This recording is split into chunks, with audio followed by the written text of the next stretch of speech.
बहुत समय पहले की बात है। एक छोटे से गांव में एक गरीब किसान रहता था। उसका नाम था रामू। उसके पास जमीन कम थी, फसल भी मुश्किल से उगती थी। लेकिन उसके पास एक गधा था। नाम था लल्लू। रामू और लल्लू दूसरे के बिना अधूरे थे। रामू लल्लू को अपने बेटे जैसा मानता था और लल्लू रामू की हर बात को समझता था। रामू की हालत बहुत खराब थी। बारिश न होने के कारण खेत सूखे पड़े थे।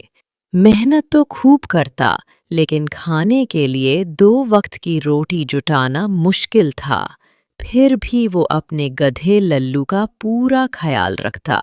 लल्लू भी वफादार था। वो रामू का हर काम करता, कभी बोझ उठाता, कभी खेत से लकड़ियां लाता। गांव के लोग कहते, किसी और के गधे होते तो अब तक दम तोड़ देते, लेकिन रामू का गधा तो चमत्कारी है। कई गांव वाले रामू और उसके गधे का मजाक उड़ाते थे। अरे रामू, एक गधा ही तो है, इतना प्यार क्यों करता है इससे? रामू मुस्कुराता और कहता, गधा नहीं, मेरा साथी है ये, सबसे वफादार। लल्लू भी सब समझता। वो रामू को खुश रखने के लिए कई बार चालाकियां करता। जैसे एक बार जब चोर रात को खेत से सामान चुरा ले गए, लल्लू ने उन्हें दूर तक दौड़ाकर भगा दिया। एक दिन रामू अपने गधे को लेकर जंगल गया, लकड़ी लाने। जंगल में एक शेर ने उन्हें देख लिया। रामू डर के मारे कांपने लगा, लेकिन लल्लू शांत रहा। तभी लल्लू ने जोर से आवाज निकाली और मिट्टी में लौटने लगा। शेर चौंका। ये क्या? ये तो कोई पागल प्राणी लगता है। शेर सोचने लगा। अगर मैंने इसे खा लिया और मुझे भी यही बीमारी हो गई तो? शेर डर के मारे उल्टे पांव भाग गया। रामू हैरान रह गया। अरे लल्लू, तूने तो आज जान बचा ली। लल्लू धीरे से रेंका, जैसे कह रहा हो, बुद्धि ताकत से बड़ी होती है। एक साल गांव में भीषण सूखा पड़ा। लोगों के पास न खाने को अनाज था, न जानवरों को चारा। रामू के घर भी हालत खराब हो गई। तब लल्लू ने एक दिन कुछ अनोखा किया। वह खुद ही पास के गांव निकल गया।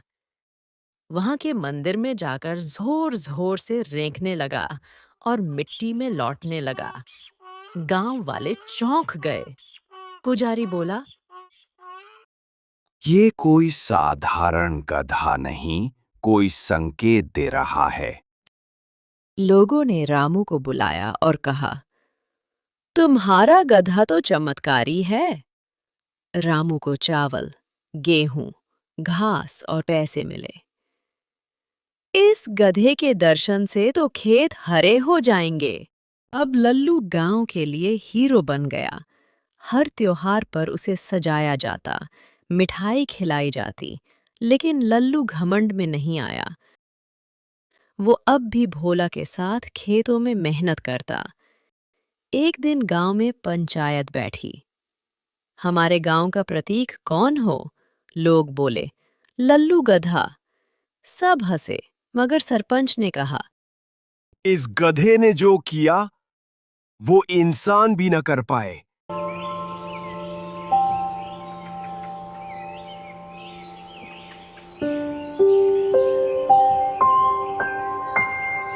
गांव वाले चौंक गए।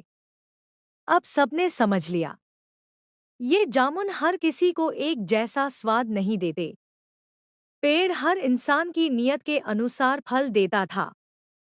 जो सच्चे, भोले और ईमानदार होते, उन्हें स्वादिष्ट, मीठे जामुन, और जो झूठे, लालची और स्वार्थी होते, उन्हें खट्टे, तीखे और बेस्वाद जामुन। भोला ने कहा। गांव वाले चौंक गए। अब सबने समझ लिया, ये जामुन हर किसी को एक जैसा स्वाद नहीं देते। पेड़ हर इंसान की नीयत के अनुसार फल देता था। जो सच्चे, भोले और ईमानदार होते, उन्हें स्वादिष्ट, मीठे जामुन, और जो झूठे, लालची और स्वार्थी होते, उन्हें खट्टे, तीखे और बेस्वाद जामुन। भोला ने कहा, यह कोई साधारण पेड़ नहीं है। यह तो गांव वालों की आत्मा को पहचानता है। शायद भगवान ने हमें बचाने के लिए इसे भेजा है। यह कोई साधारण पेड़ नहीं है। यह तो गांव वालों की आत्मा को पहचानता है। शायद भगवान ने हमें बचाने के लिए इसे भेजा है।